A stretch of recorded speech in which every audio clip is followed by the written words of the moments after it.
Ok, hoy vamos a cerrar con este segmento del Evangelio de Juan que hemos estado estudiando ya desde hace unas cuantas semanas, lo que llamamos el aposento alto, básicamente las últimas enseñanzas de Jesús a sus discípulos antes de la cruz. Ya por 3 semanas, bueno, la semana pasada no estudiamos Juan, pero las 2 semanas anteriores estuvimos viendo la oración con la que él cierra este último periodo de enseñanza a sus discípulos. La semana antepasada, vimos la segunda porción de esa oración, en la que Jesús ora en favor de sus discípulos, en principio por los discípulos que ya habían creído en ese momento en Él, que termina siendo una oración que aplica a cada uno de nosotros. Es una oración que pudiéramos verla de alguna manera como una intercesión personal por cada uno de sus discípulos, por cada creyente. Y básicamente lo que veíamos en ese segundo segmento de la oración eran una primera petición de que caminemos cimentados en su palabra. Él le pide al Padre que nos ayude, que nos lleve a caminar cimentados en su palabra, como Él la reveló en las Escrituras. Pide también que vivamos cada día con el gozo y la seguridad que nos da saber que le pertenecemos al Padre y que estamos aquí para servirle. Y pide que seamos uno como Jesús y el Padre son uno, y que nos enfoquemos por sobre todas las cosas en cumplir la misión que Él nos encomendó para su gloria. Hoy vamos a estudiar la última porción de la oración, el último segmento en el que Jesús básicamente pide por su iglesia, pero pide por su iglesia como un todo, ya no de manera personal o individual, sino pide por la iglesia como una comunidad, pide por la iglesia como un todo, pide por la iglesia como su cuerpo. En el versículo 20 comienza diciendo: no ruego solo por estos, por los que ya habían creído, por los 11, ya no estaba Judas, más los demás discípulos que ya estaban con él. Ruego también por los que han de creer en mí por el mensaje de ellos. Y eso incluye a toda la iglesia. Es una oración corporativa, por decirlo de alguna manera. Es una oración por toda su iglesia. Y este final de la oración, de alguna manera, sigue la misma línea que el segmento anterior, pero ya como les dije, es un énfasis más grupal que individual. Y lo que vamos a ver son 3 peticiones de Jesús por su iglesia. Y la primera de esas peticiones es una petición nuevamente por unidad. En el versículo 21, Él viene diciendo: ruego para que todos sean uno, Padre, así como tú estás en mí y yo en ti, permite que ellos también estén en nosotros. Presten atención a lo que Él está diciendo. Ruego para que todos sean uno, Padre, así como tú estás en mí y yo en ti, permite que ellos también estén en nosotros.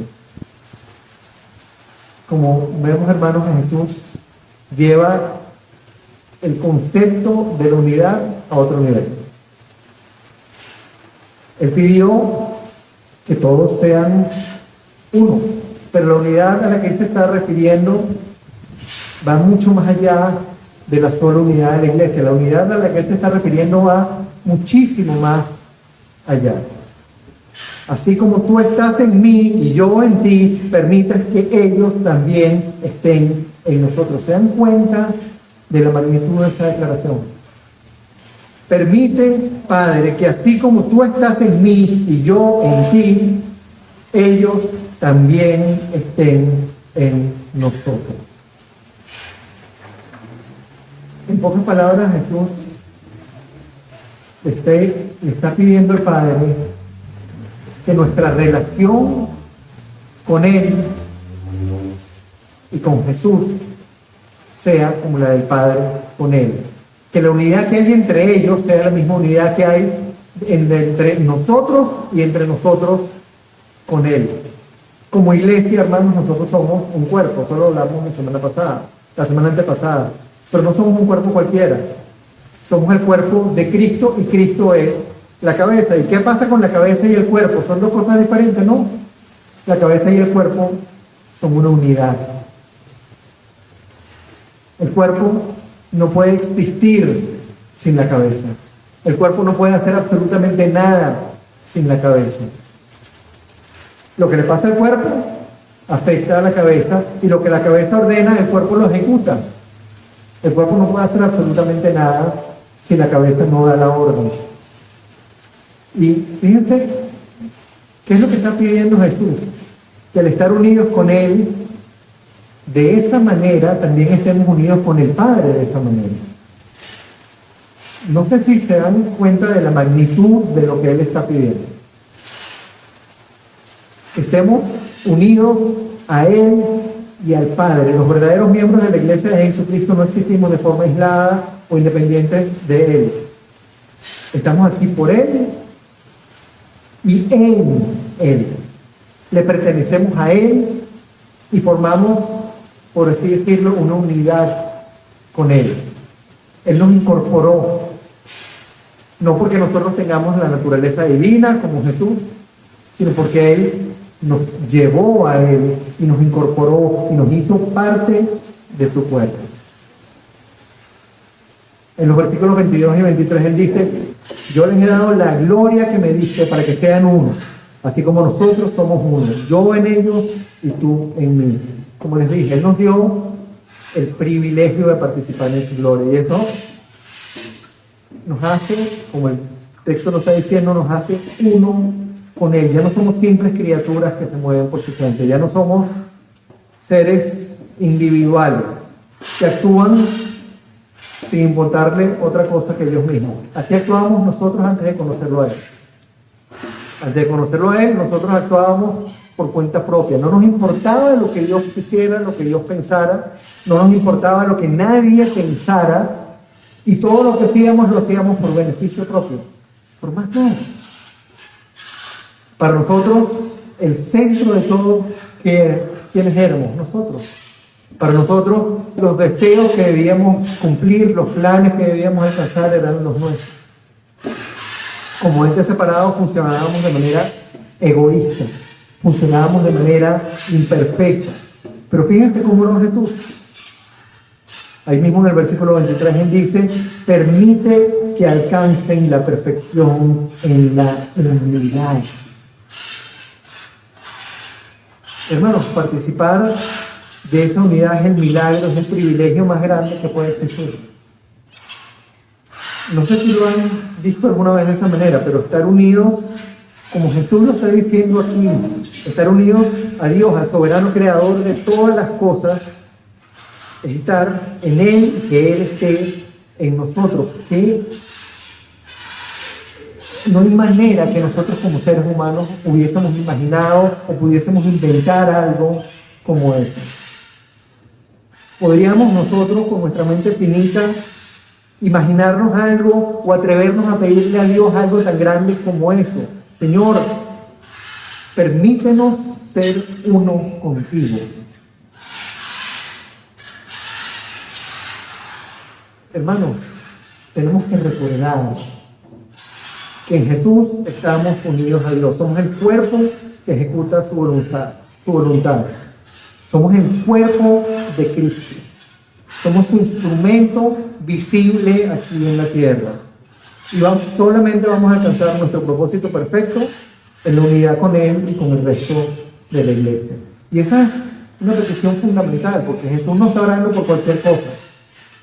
Y en un momento dijo: ámense los unos a los otros como yo los he amado, porque en esto todos sabrán que ustedes son mis discípulos.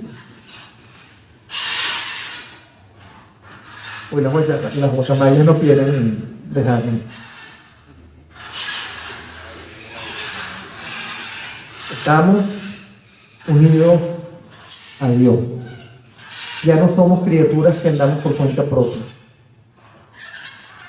Ya no somos criaturas llevadas por nuestros deseos. Fuimos comprados, fuimos incorporados a la unidad de Dios. Fuimos hechos su cuerpo. Y para que nuestro propósito se cumpla, Para que el propósito que Él tiene con nosotros se cumpla, esa unidad tiene que funcionar. Y Jesús permite que alcancen la perfección en la unidad. Y ante esto uno se pregunte, bueno, ¿y cuál es el propósito? ¿Cuál es ese propósito perfecto? ¿Qué es lo que Él pretende que nosotros alcancemos con esa unidad? ¿Qué es lo que debe cumplirse con esa unidad? Y ahí es donde entra en juego la segunda petición que hizo Jesús en esta porción de su oración. Y es el propósito. Es una oración por el propósito, porque se cumpla el propósito de su iglesia. Y quiero que presten mucha atención a estos versículos que vamos a leer ahorita, porque en esta segunda petición de Jesús se resume el corazón, el centro de la vida cristiana. En el versículo 21, en la segunda parte, voy a leer de donde una versículo de lo que ya leímos, pero voy a continuar la lectura. Así como tú estás en mí y yo en ti, permite que ellos también estén en nosotros, para que el mundo crea que tú me has enviado. Y después en el 23 repite la misma idea. Permite que alcancen la perfección en la unidad y así el mundo reconozca que tú me enviaste. Permiten que ellos estén en mí y yo en ti como uno. Permite que ellos alcancen la perfección en la unidad para que el mundo crea que tú me has enviado, para que el mundo reconozca que tú me has enviado. Hermanos, estar unidos a Dios, alcanzar la unidad como iglesia, tiene el propósito de que el mundo reconozca que Jesús fue enviado por el Padre a rescatar a los suyos del pecado y de la condenación eterna. No que sencillamente Él envió a Jesús, que Él lo envió para cumplir el plan que había establecido desde antes de la fundación del mundo. Que Él lo envió para hacer lo que nosotros no podíamos hacer. Él lo envió para cumplir, para consumar el plan de redención que Él ya tenía previsto. Estar unidos a Dios y alcanzar la unidad tiene el propósito de que el mundo reconozca que el Padre envió a Cristo Jesús, el Mesías, a cumplir el plan de redención en esa cruz. Nuestro propósito como discípulos suyos, nuestro propósito como discípulos de Jesús, hermano, va muchísimo, muchísimo más allá de ser instrumentos de Dios para que otros sean salvos. A veces vemos o pensamos que nuestro propósito como cristianos es sencillamente que otros conozcan a Dios, que otros lleguen a la salvación, que otros escapen de la condenación. Pero eso es una parte, y no es la parte más importante. Eso es un propósito. Eso es parte del asunto. Nuestro propósito final, ¿cuál es? Es ser instrumentos de salvación en las manos de Dios, sí, pero para que su nombre sea glorificado. Y eso es fundamental.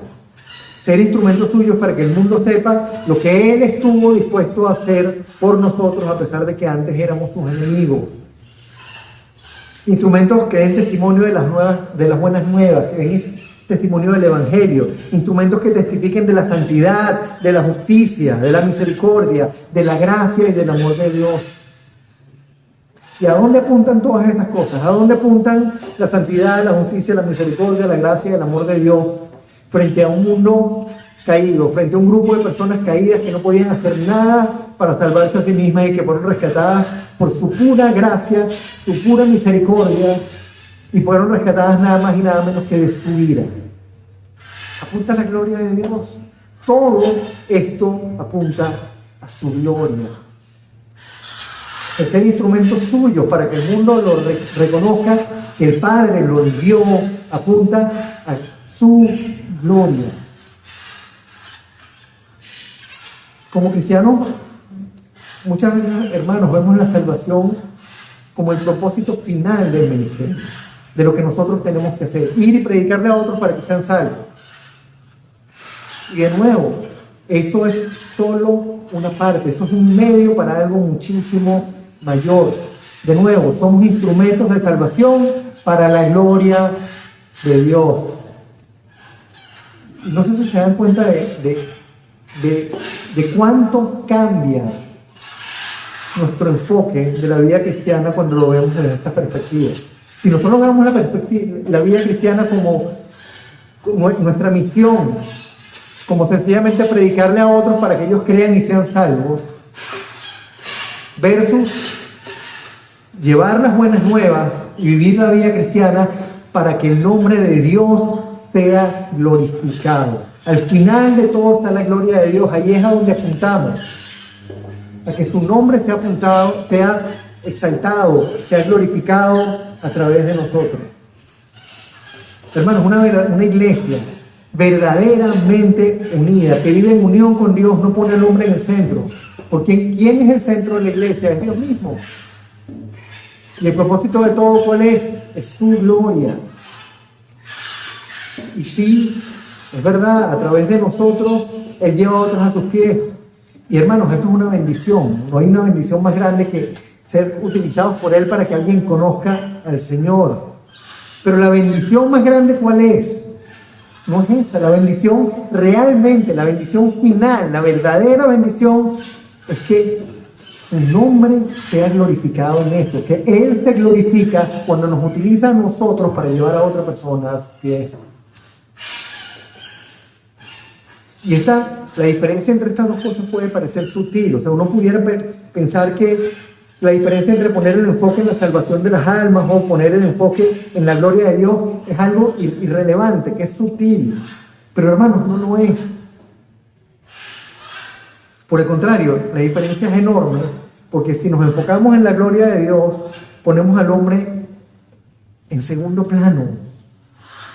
Y le dejamos a Dios el lugar que solo a Él le corresponde. Y el problema es que enfocarnos en la salvación de las almas, enfocarnos en la salvación del hombre, frecuentemente lleva a la iglesia a pensar en números. Frecuentemente lleva a la iglesia a predicar un mensaje que atraiga a las personas, a predicar un mensaje que sea agradable a las personas, que sea agradable a la gente, y deja fuera la santidad, la justicia, la misericordia, la gracia y el amor de Dios. Pone el enfoque en que las iglesias estén llenas de personas, sin importarles si esas personas realmente le están dando la gloria a Dios o no. Sencillamente lo que quieren es ver puestos llenos. Y esto no se trata de eso, esto se trata de que cada cristiano le dé la gloria a Dios. Y eso no ocurre si no se predica el verdadero evangelio. No sé si se dan cuenta de cuán grande es la diferencia. Pudiera parecer sutil, pero hermanos, la diferencia es tremenda. Y lo que estamos viendo hoy en la mayoría de las iglesias es un evangelio centrado en el hombre y no en la gloria de Dios. Es una predicación centrada en lo que Dios le puede dar al ser humano y no en lo que Él hizo para rescatarnos para su gloria. Cuando la iglesia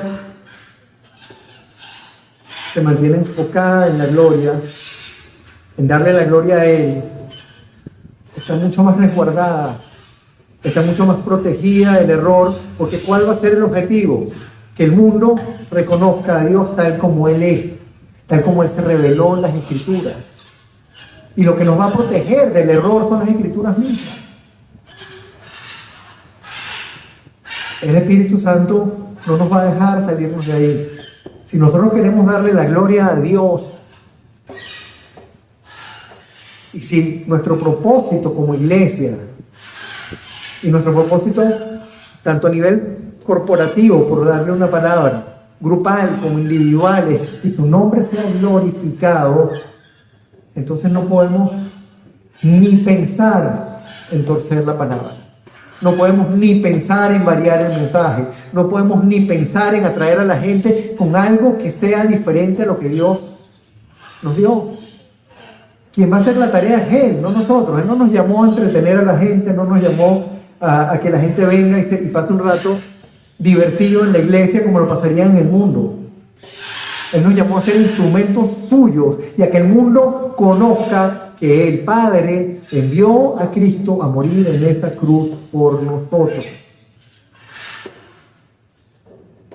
La pregunta que nos tenemos que hacer delante de esto es en quién estamos enfocando nosotros nuestro ministerio.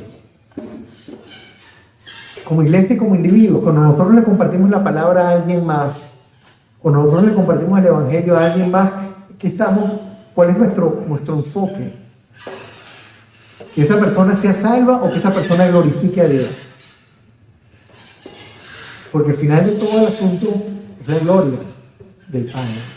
El final de todo el asunto no es que una persona sea salva o no, eso es parte de. Y todos queremos que las personas que nosotros amamos y que las personas con las que nosotros compartimos conozcan al Señor. Pero no queremos que lo conozcan para que ellos sean felices y pasen vidas, tengan vidas prósperas. Queremos que lo conozcan para que le den la gloria a Él en todo. Ese es el corazón del asunto. Y la diferencia no es sutil, la diferencia es enorme. Y de nuevo, nos puede llevar en dos direcciones totalmente diferentes. Nos puede llevar a complacer a la gente o nos puede llevar a glorificar el nombre del Señor. Vamos con la tercera petición de Jesús. Y tengo que confesarles que particularmente en esta sección del texto, el Señor ha estado trabajando muy duro conmigo esta semana. A lo largo de estos versículos que hemos visto hoy, Jesús mencionó 3 elementos que son claves para que nuestra confianza en Él se mantenga. Para que nosotros descansemos confiadamente en la voluntad de Dios y no estemos dando pataleos de ahogado en medio de las circunstancias, en medio de las pruebas, en medio de las dificultades, en medio de la aflicción y el sufrimiento. Y hay 3 elementos que él menciona aquí. El primero es que el Padre, fíjense qué importante, el Padre ama a su iglesia de la misma manera en que ama al Hijo. Y si uno dijera eso fuera de las Escrituras, pareciera una herejía. Versículo 23. Permite que alcancen la perfección en la unidad, y así el mundo reconozca que tú me enviaste y que los has amado a ellos tal como me has amado a mí. Permítame leerlo de nuevo. Permite que alcancen la perfección en la unidad y así el mundo reconozca que tú me enviaste y que los has amado a ellos tal como me has amado a mí. Hermanos, ¿se dan cuenta de lo bello, de lo grande de esto? Entender la magnitud del amor del Padre por nosotros, hermanos, es la clave para descansar en su voluntad. Si no estamos claros en la magnitud de ese amor, nunca vamos a descansar en la voluntad de Dios. Y el problema es que nosotros, como seres humanos, crecimos en un mundo caído. Crecimos rodeados de pecado, sumergidos en nuestros propios pecados. Crecimos en un mundo en que la medida del amor está asociada a lo que otros sienten o piensan o hacen con respecto a nosotros. Si me tratan bien, si me aman, si hacen cosas buenas para mí, entonces los amo. Pero si me tratan mal o si son mis enemigos, entonces, o si se oponen a mí, entonces los persigo. Nosotros, a causa de nuestra naturaleza caída, no amamos como Dios ama. Nosotros amamos de manera condicional. Y Él nos dijo, amen a sus enemigos. Porque si nada más aman a quienes los aman, ¿qué están haciendo además? Cuando alguien nos hiere, cuando alguien se opone a nosotros, cuando alguien nos traiciona, lo amamos menos o dejamos de amarlo. Cuando alguien nos complace, cuando alguien hace cosas buenas por nosotros, lo retribuimos y lo amamos más. Así funcionamos. ¿Y cuál es el problema? Que nosotros tenemos esta tendencia, porque no podemos imaginarlo de otra manera, a pensar que Dios ama así. Y que su amor por nosotros es así. Que nos ama más o menos depende de cómo nosotros nos portamos. Pero lo que Jesús dice aquí sobre el amor del Padre por su iglesia rompe con todo lo que nosotros podemos creer. El Padre, como lo acabamos de leer, ama a su iglesia tal como ama a Jesús. Permítanme leerlo nuevamente ahí en el versículo 23.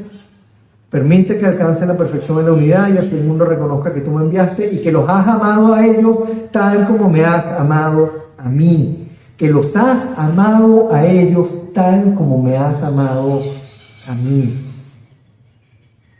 Hermanos, esa es la verdadera medida del amor de Dios por cada uno de aquellos que hemos creído en Él. Esa es la verdadera medida del amor de Dios por su iglesia. Y la pregunta que nosotros tenemos que hacernos es si vivimos nosotros con la confianza que nos da el saber que Dios nos ama de esa manera.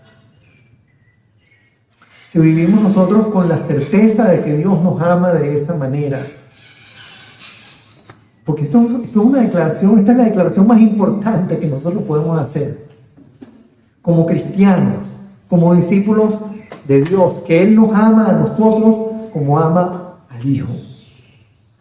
Esto es tremendo.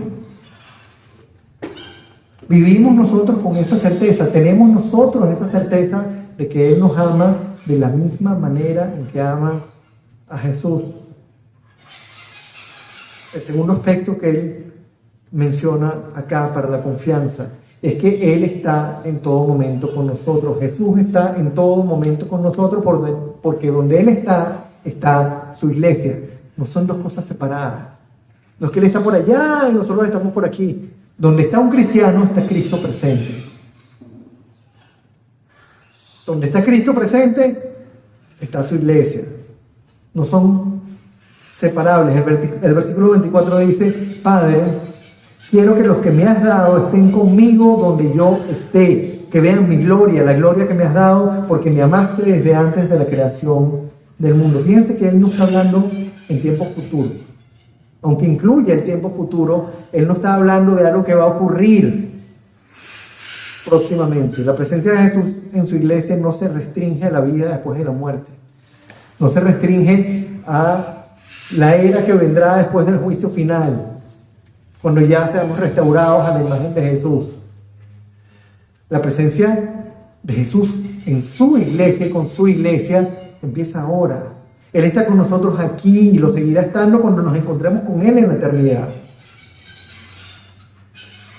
Y hermanos, aunque en los momentos difíciles nosotros podamos sentirnos solos, podamos sentirnos derrotados, podamos sentirnos acabados, golpeados, deprimidos, tristes, no importa cuán desesperada pueda ser nuestra situación, tenemos y debemos recordar que Jesús mismo oró al Padre para que nunca olvidemos que Él está con nosotros siempre, aunque no lo podamos ver, aunque vivamos aunque no podamos sentir su presencia, y para que vivamos con la esperanza de que en la eternidad lo vamos a ver cara a cara en su gloria.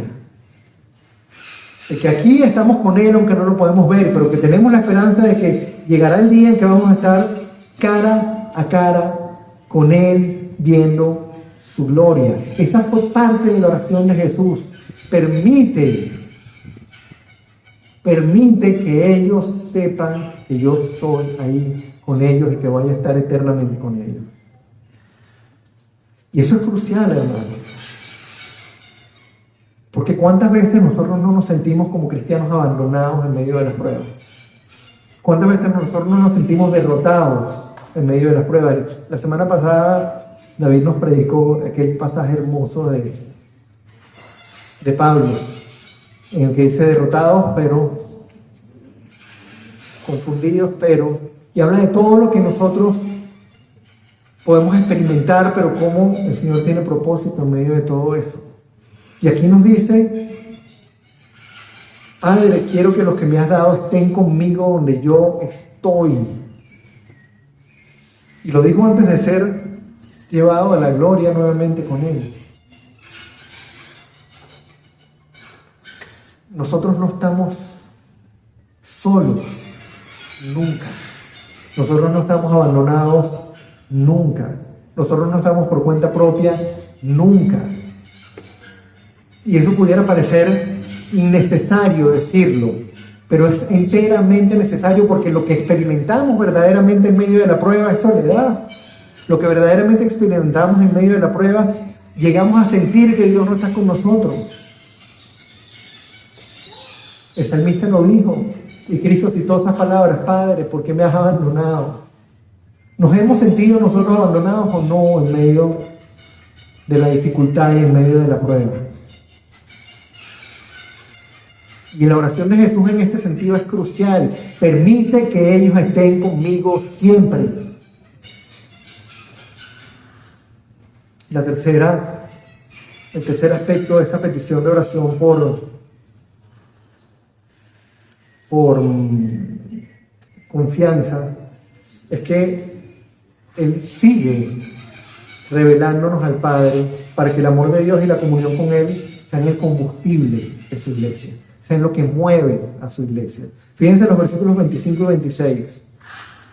Padre justo, aunque el mundo no te conoce, yo sí te conozco, y ellos reconocen que tú me enviaste. Y estos reconocen que tú me enviaste. Yo les he dado a conocer quién eres, y seguiré haciéndolo para que con el amor que me has amado, y seguiré haciéndolo para que el amor con que me has amado esté en ellos, y yo mismo esté en ellos. Fíjense, presten atención a esta frase. Yo les he dado a conocer quién eres, y seguiré haciéndolo. Hermanos, Él nos recuerda en su oración que Él mismo es quien está continuamente edificando su cuerpo y cultivando nuestra comunión con Él. Yo les he dado a conocer quién eres tú y seguiré haciéndolo. Él se reveló a su iglesia. Se reveló a su iglesia a través de las Escrituras, se reveló en persona y nos envió al Consolador, al Espíritu Santo, para que nos enseñe, nos edifique y nos guíe. Nos dio el privilegio de conocer sus planes, de saber cómo piensa, de saber lo que Él quiere. Y vamos a estar claros, por cuenta propia nosotros nunca habríamos conocido la santidad, la justicia, la misericordia, la gracia y el amor de Dios. Era algo que estaba fuera de nuestro alcance, fuera del alcance de nuestras mentes finitas. Pero Él se reveló y nos dio el privilegio de conocerlo. Y mientras más vamos conociendo a Dios como Él se reveló, más nos maravillamos del perdón que Él compró para nosotros en esa cruz. Mientras más conocemos a Dios, mientras más conocemos su santidad y su justicia, más nos maravillamos de que Él se haya hecho hombre y haya pagado por nuestra culpa, que haya asumido nuestro castigo, que haya recibido en nuestro lugar la ira que a nosotros nos merecía, que es lo que nosotros nos merecíamos. Porque nosotros sí somos culpables, Él no. Nosotros sí merecíamos la cruz, Él no. Él es santo, santo, santo. Su justicia es perfecta. Y nosotros somos pecadores y no merecíamos el perdón. Y mientras más conocemos a Dios, más nos maravillamos del Evangelio, más nos maravillamos del perdón, más nos maravillamos de la cruz. Y eso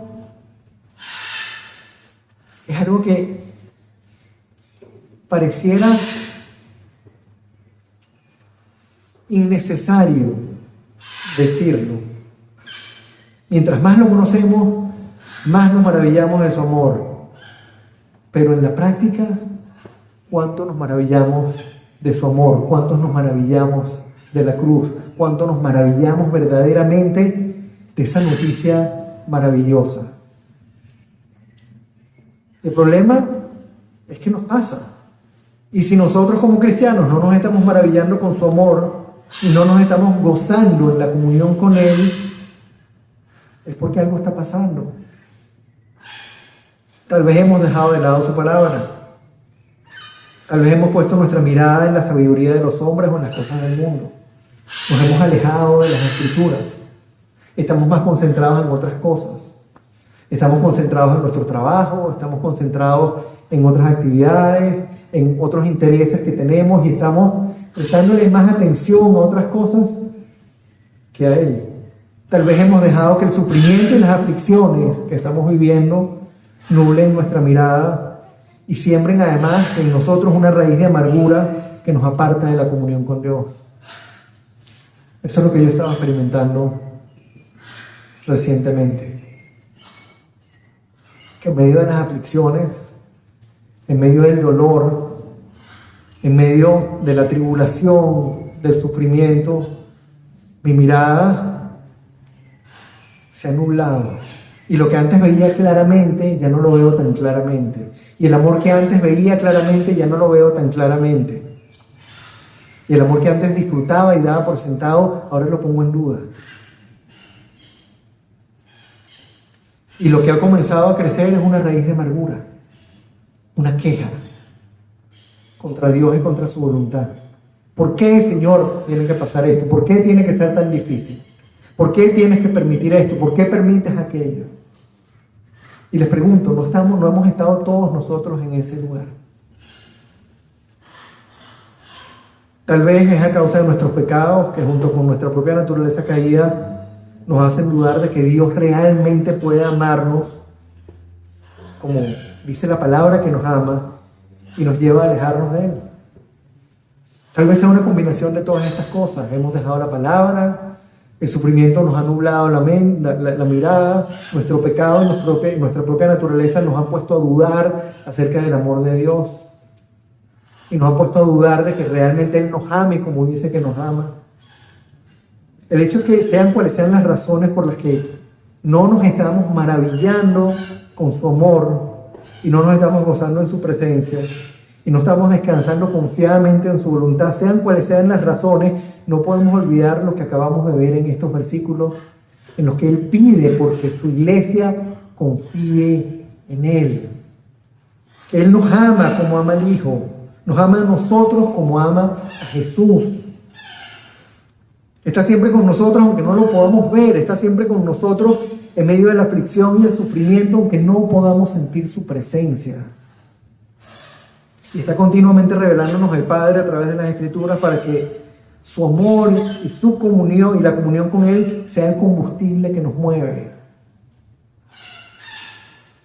Hermanos, Jesús termina esta oración en el versículo 26 diciendo: yo les he dado a conocer quién eres y seguiré haciéndolo, para que el amor con que me has amado esté en ellos y yo mismo esté en ellos. Hermanos, ¿se dan cuenta de cuán cerca estamos como cristianos de la comunión, del amor con nuestro Padre?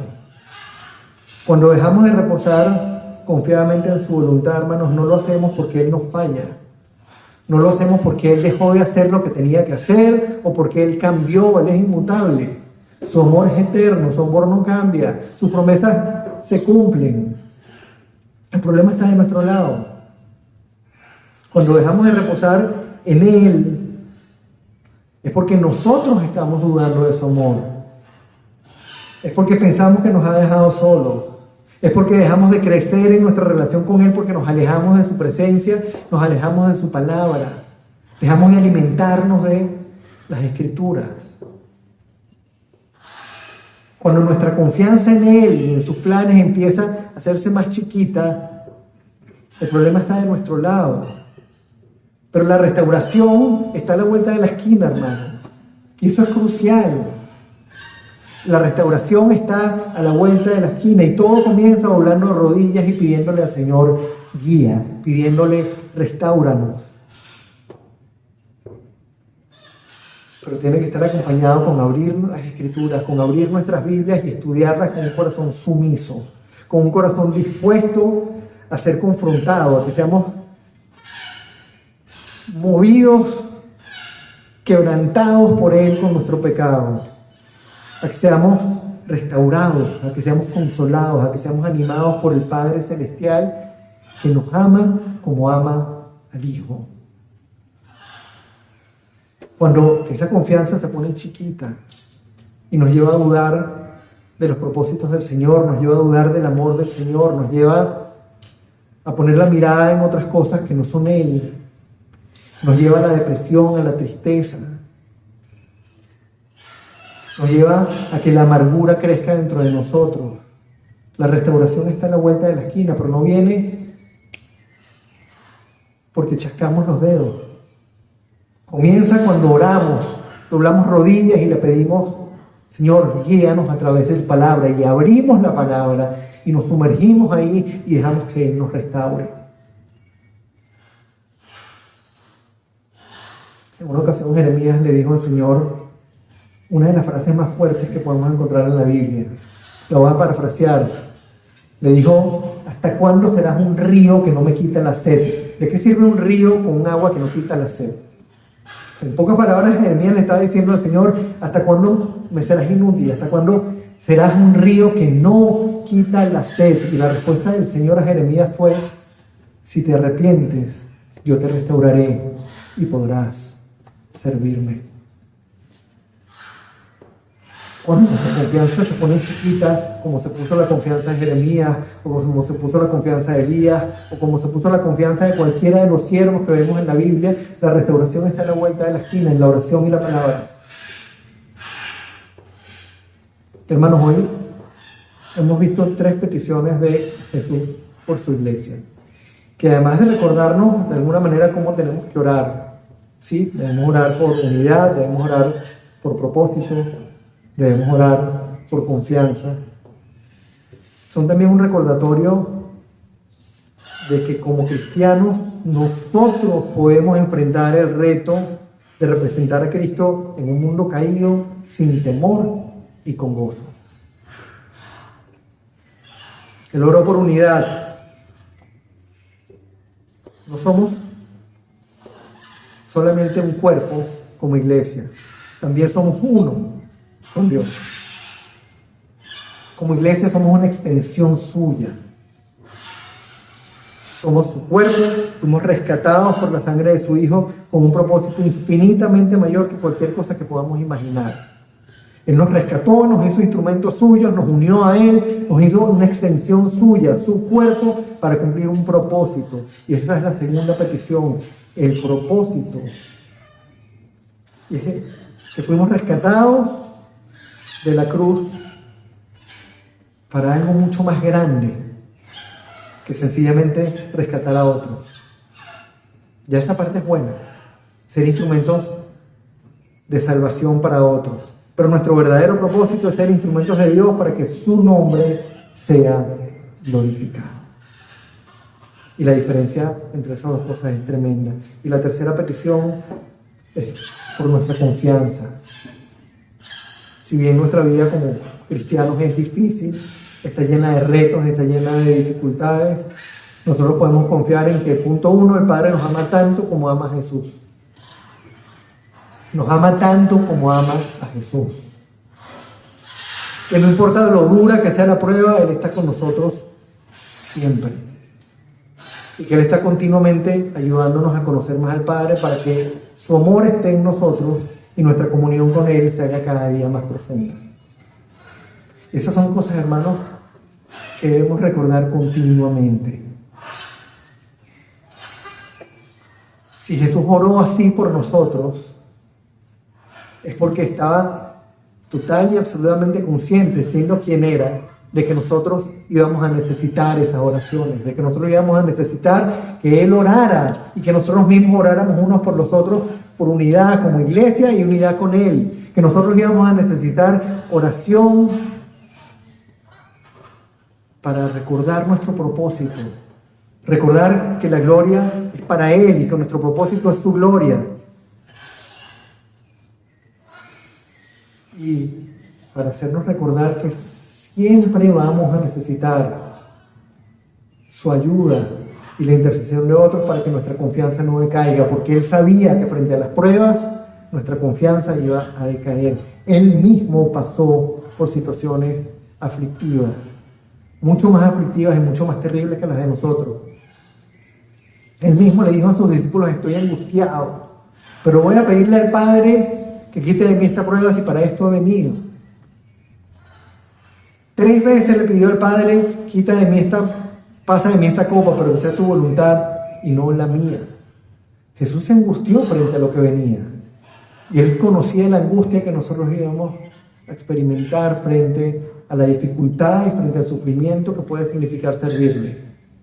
Frente a la adversidad, frente a la oposición, frente a la naturaleza propia del sufrimiento por el mundo en el que vivimos, por el mundo caído en el que vivimos. Por eso Él ora de esta manera. Ora por la unidad de la iglesia, entre ella misma y con Él, porque reconozcamos nuestro propósito, que es darle la gloria a Él, y porque en todo momento nuestra confianza se mantenga alimentada por la oración y por la palabra. Vamos a meditar en estas cosas esta semana, hermanos. Vamos a tomarnos el tiempo de agarrar esta oración completa y leerla una y otra y otra y otra y otra vez, porque si hay una oración importante que nosotros podemos leer en las Escrituras es esta. Porque Él está orando por nosotros, porque sabía lo que nosotros íbamos a enfrentar como iglesia cuando nos tocara llevar a cabo el propósito para el cual nos rescató. Vamos a orar. Señor, hoy queremos darte las gracias, Padre, porque en medio de las situaciones difíciles, en medio de las pruebas, en medio de todas las aflicciones que podamos estar viviendo, Señor, tú traes a nosotros un pasaje como este, en el que, sabiendo que nosotros íbamos a enfrentar las dificultades y sabiendo que nosotros íbamos a enfrentar el sufrimiento y las aflicciones, tú te adelantaste pidiendo al Padre para que, Señor, la unidad sea una realidad en tu iglesia, para que seamos uno, pero no solamente uno como un cuerpo, sino uno con la cabeza, para que el propósito con el que nos llamaste, Señor, esté siempre claro, para que siempre estemos trabajando por tu gloria y para tu gloria, para que esa sea nuestra razón de ser, para que apuntemos siempre, Señor, a darte la gloria a ti, y para que nuestra confianza, Señor, esté siempre, siempre, siempre fundamentada en quién eres tú, en la magnitud de tu amor, Señor, recordando que nos amas a nosotros como amas a Jesús, recordando, Señor, que estamos aquí porque tú hiciste lo que hiciste por nosotros, que tú, Señor, nos has dado el privilegio de ser llamados hijos tuyos, que nos adoptaste, que estás con nosotros aunque no te podamos ver, y que continuamente, Señor, estás haciendo lo que nosotros no podemos hacer para que nos mantengamos pegados a ti, alimentándonos de tu palabra, buscándote en oración, Señor, creciendo en nuestra comunión contigo, para que a fin de cuentas, Señor, seamos siempre instrumentos para tu gloria. Te damos las gracias, Padre, te bendecimos, te alabamos, ponemos nuestras vidas delante de ti y te pedimos, Señor, que hagas de esta oración, Señor, una realidad en nosotros. Que nos guíes, Señor, para orar los unos por los otros de esta manera, pero por sobre todo, Señor, que le hagamos nuestra oración. Y que oremos al Padre pidiendo así por tu iglesia, lo que nos incluye a nosotros. Te damos el honor, te damos las gracias, Padre, en nombre de Cristo. Amén y amén.